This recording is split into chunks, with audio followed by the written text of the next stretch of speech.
Good morning, everyone. So at approximately 8:17 this morning, the 911 center received a call for individual that was shot, believed to be an active shooter at East High School. Like I said, that call came in at 8:17. It was dispatched at 8:18. We had officers on scene by 8:20 a.m. this morning. As you can tell from the large police presence, we had multiple agencies respond within the area. At that point, the school did go on lockdown. Officers proceeded to make entry into the building upon arrival, so there was no delay there, and we did not release the building. So all the kids remained in lockdown position in their classrooms, and the building was not released until we had an opportunity to search every inch of the building. At this point, I can tell you that there was no one injured within the school building. We have no shooting victims whatsoever. It's my understanding that there have been numerous rumors that are floating around in regards to what's transpired, but this is your official report. So there is no one injured in the school or outside of the school, with the exception of an officer who was responding to the scene and involved in a traffic crash, because everyone definitely takes these calls for service very seriously and wanted to ensure the safety of the kids on scene. I will also add that this is not the only report received within the state today that was a swatting call. We had 2 other school districts in the state of Illinois that were also victims of swatting calls, and those calls have been cleared as well and no reported injuries. Okay. Just of the waste of resources, I mean, talk about that. Just out here, when you have so many of these squatting calls, you could be at different things happening in our community right now. Definitely. We will continue to investigate this, and the individual that we find responsible will be held to the fullest extent of the law. It is a great waste of resources. However, with that, we take all these calls very seriously, once again, as you can tell by the response from the multiple agencies in the area. So no injuries, but confirmed no shots fired? No shots fired, no injuries, except for the officer that was involved in the accident. Talk about the training. When you have so many agencies, you've got the Rockford Public School District, Winnebago County Sheriff's Department, Fire Department. You're on a scene where you have to work together. It's not a typical situation. How well did you work together, especially on such a large scene like this? I would say that the response was pretty seamless. We all worked well. Our communication is on the same lines, so there's no question in regards to someone using various codes and the other agency not understanding what we're talking about. We transitioned to plain language a few years ago so that everyone will know what that communication is and to ensure that we're clear in what we're saying. What was the method inside the building? How did you figure out what rooms to go to, or is that something? Every part of this building was touched. And that's what I was explaining, and I understand the frustration that was felt by parents, but understand this. Being in law enforcement, our number one concern is safety for everyone involved. I had parents on scene that were in communication with their kids, so they knew their kids were okay, but at that point, until we have the all clear on that building, we can't just release kids out of a classroom because we don't know if there is a threat there, we don't know what they could be walking into. So we have to follow our protocol and maintain consistent in how we train to operate. Okay? All right. I'm going to hand this over to Dr. Jarrett. Okay. Ehren, Jarrett, Rockford Public School Superintendent. I just want to thank our police, first responders, did a fantastic job with a very quick response.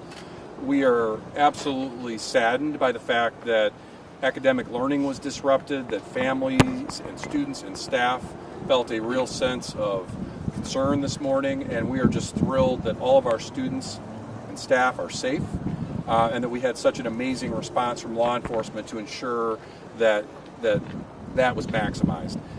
Moving forward, we want to make sure that families know that we will have a significant added response for any trauma or grief counseling. These are very traumatic events. Thankfully, this was not any kind of an actual injury or fatality, but we do know students were very impacted by this, and we want to make sure that if any resources are needed, not only we will have the East High School faculty and staff ready to help students, but we will also have some outside resources. And finally, we will be back to school tomorrow. We are dismissing the students for today, but it is extremely important to us that we get back into the learning and the importance of academics. We have partnered with the police on a regular basis to ensure we have a strong presence, and we will continue to amplify that presence to make sure that there is extra precaution in place to make sure everyone feels that extra sense of safety and security. But again, thank you to our first responders. Our faculty, staff, and students did a fantastic job. I've heard multiple reports of the professionalism of our staff partnering with the professionalism of law enforcement officers, and was really, really proud of the way our students responded under very difficult circumstances as well. There were a lot of very frustrated parents that were out here yelling from the stairs there too. Is there anything you would have done differently with communication to them? Right. Do you feel like your response as a district was fast enough for these parents? Yeah, that's a tough spot because we didn't want to put out inaccurate information. So we were about, I think, 15 or 20 minutes by the time we had processed. We had to make sure, we didn't want to say, we had heard pretty quickly that this was a potential hoax, but to say it was and then to have it not be that is a bigger risk. So we really felt like we had to get out as quickly as we could with accurate information, and that is always a fine line we walk of any information versus accurate information. I feel like we did a good job of balancing that. We'll continue to reflect and look back if there's anything we could have done faster. And there's also sometimes disruptions with cell service with so many people on their phones. But I do know our response was fairly prompt. We've had 3 separate messages that have gone out. One generic message to the community as a whole, which included East High School, and a couple East High School specific messages to help with logistics and other issues. With this being a false alarm with students inside and parents and stuff just worried and things like that, when you have a quote-unquote hoax like this, can you just speak to the severity of, someone who may have put in a report like that? Yeah, we fully support what Chief Red indicated about the individual being prosecuted to the full extent of the law. If there's any kind of student issue here, we will certainly maximize the use of our student code of conduct to address this. This is something we take incredibly serious. Number one, because anytime we test the safety response, that diverts resources away from our entire community, and that is not okay. Number 2, the trauma that it causes to our families and our students. And number 3, we hate to see the academic day disrupted. There's important learning was going on. The students were taking the SAT today. And I am really thankful for the great response that we had here.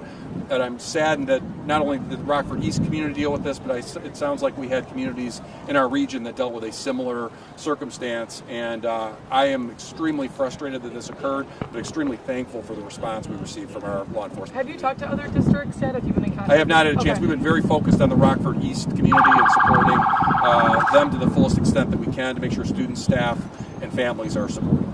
Do you feel like the school district is prepared for these incidents, whether a hoax or real? Well, I feel like the response time was very, very prompt. Law enforcement did an excellent job, and we had a resource officer.